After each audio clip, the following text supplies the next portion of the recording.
اعوذ باللہ من الشیطان الرجیم بسم اللہ الرحمن الرحیم وما ابرئ نفسی ان النفس الامارۃ بالسوء الا ما رحم ربی ان ربی غفور رحیم۔ میں کچھ اپنے نفس کی برات نہیں کر رہا ہوں، نفس تو بدی پر اکساتا ہی ہے، الا یہ کہ کسی پر میرے رب کی رحمت ہو، بے شک میرا رب بڑا غفور الرحیم ہے۔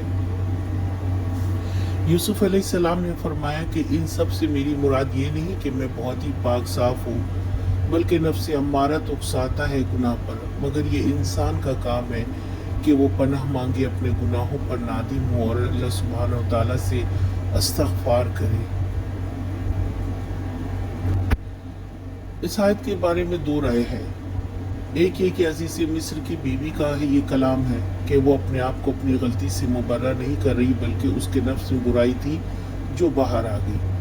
دوسرے مفسرین کہتے ہیں کہ اس آیت میں جتنی عاجزی ہے، اس سے لگتا ہے کہ یہ یوسف علیہ السلام کا قول ہے کہ میں اپنے آپ کو بہت پاک و صاف نہیں سمجھتا ہوں، سوائے ان کے جن کو اللہ بچا لے۔